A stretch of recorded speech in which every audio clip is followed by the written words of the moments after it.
ये बहुत सारी बातें बोलने को थी, माननीय लेकिन सदस्य आपने सब असादुद्दीन ओवैसी जी। Thank you, Madam. Madam, a direct connection can be drawn between the policies of the government and the continuing educational backwards of Muslims. In both higher education and schooling, Muslims want to get formal education, but because of government apathy and negligence, Muslims drop out of the education system is sooner than children of any other community. The government UDIC data, Madam, covers school education, says that Muslim student representation gradually declines from class 6 onwards and reaching its lowest in class 11 and 12.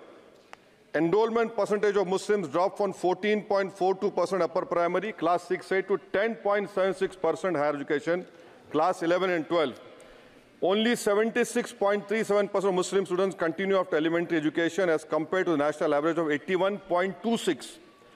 Madam, 28 states have gross GR of 80% for primary education, but only 12 states achieve 80% secondary level. This shows a clear systemic bias against Muslims. Muslim children do not have means to cross beyond primary education, but the government has limited pre-matric and post-matric scholarship class and above. I want to know from the Modi government that does the Muslims of this country have a fundamental right to education under Article 21A or not? Or do you want to make the Muslims, 17 crore Muslim second-class citizens status permanent? Madam, there are 1.7 lakh fewer Muslims pursuing higher education. That was not the case till 2021. You unleashed your ideology on the biggest minority, and you see that 1.7 lakh fewer Muslims are pursuing higher education today. And I want to give them some bad news and good news for the nation. Those who say that we Muslims don't teach our girls and oppress our women are wrong. I'm quoting data. I can challenge anyone. Muslim girls are enrolled at school level higher than boys. The gender parity index for the rest of the population is 0.93, but for Muslims it is 0.99.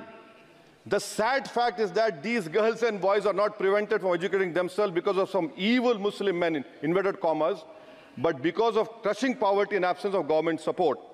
This government education policy talks about universal access to education, ensuring universal literacy in India of 2047.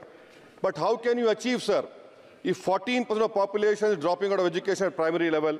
How can you achieve when about 25% of rural youths in the age group of 14 to 18 cannot read a class 2 level text fluently in regional language? And while more than half struggle with division 3-digit by 1-digit problems, a skill usually is expected to achieve in class 3 and 4. Madam, over the years, there has been a shift in momentum towards private schools. Government data indicates a decrease in the share of government schools in the elementary category of 87% in 2006 to 62% in 2022. Maybe the Mughals are responsible for this. This means that the government has decided to leave the poorest Indians to for-profit schools and abandon the responsibility on the RT. Madam, for Kendra Vidyalaya, the government has allocated 9,030 crores, Navodaya Vidyalaya 15,800 crores. How is it that you have vacancy of 6,653 in teaching and non-teaching staff? Would you blame Babar for this? I'm sure you'll do that. In Navodaya Vidyalaya, 15,800 crores have been allocated, 4,675 vacancies are there. Sanctioned strength is 34,354. In Navodaya Vidyalaya and Kendra Vidyalaya, it is 56,703. You have passed a law 5 months ago about cheating, malpractices, but you are so great in implementing. It took you 5 months. Maybe you are waiting for the NEET paper to leak. That is what I can say. And I'll show the classic example of favoritism, madam, over here. Jamia Millia Islamia is allocated 3 lakh per student, Aligarh 3.9 lakh per student, and BHU gets 6.15 lakh per student. Why this favoritism? And may I request the Honourable Minister through you, madam, that PM USP 1558 crores have been allocated. Please have some liberal mindedness, so that more Muslim students can get this. Your HIFA scheme, madam, HIFA scheme, 39,720 crores have been sanctioned for 103 institutions. 22 are IITs, 12 are AIMs. These people can pay back money. How can Jamia Millia and AMU pay back money? I don't know who has told you this. And more important, madam, 29% of graduates and above in India are unemployed. And half of them do low-skilled jobs. This is for you to understand. And may I come to Jamia Millia, madam? Jamia Millia, you have no permanent vice chancellor. Why is it that a registrar is not even qualified to hold that post? Why is it that a standing council is running the Jamia Millia? And please inquire that why 438 crores have been given HIFA, whether competent construction companies have been given or someone has given on the basis of favoritism. How is it, sir, that the present status of 100 years old Jamia Teachers Association, their office has been sealed, their body has been dissolved, there is no funds to run the university, to pay outsourcing staff, to build for building maintenance, no research grant? I demand that registrar and the standing council to be immediately removed. Now, coming to Aligarh Muslim University, there are 1,400 AMU daily wage workers are 1,400, temporary 1,559. Why don't you regularize them? And why are you not giving separate funds, Honorable Minister Garu, to the AMU branch at Murshidabad, in Mallapuram, and in Kishanganj? Do you want it to be closed? Madam, as of July 2023, the share of ST-OBC in senior professors is even lower. I'm giving you figures, madam. In Central University, there are 66.29 general teaching staff. SC, ST-OBC only 30%. NIT 67%. 33% ST-OBC. In IIT, 84.5 general category. SC, ST-OBC 14%.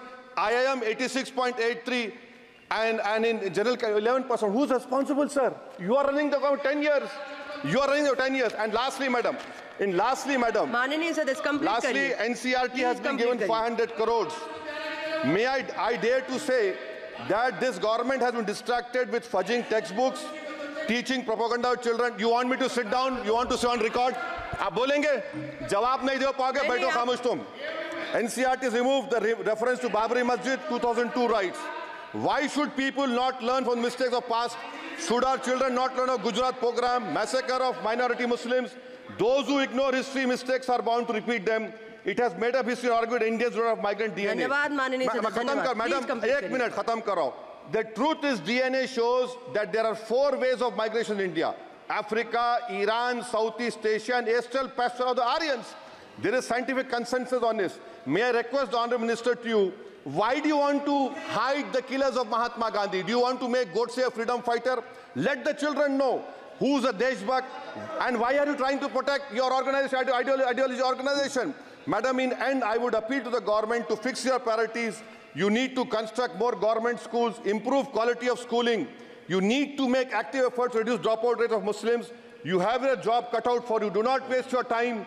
Do not use school textbooks as battleground for petty ideological quarrels. The future of our children depends on quality of education. May I request the Honourable Minister, concentrate on 14% Muslims. You have the highest dropout rate. This nation, we want it to become Viksit Bharat. But if you keep on unleashing ideology of hatred, we cannot become Viksit Bharat. Thank you, madam.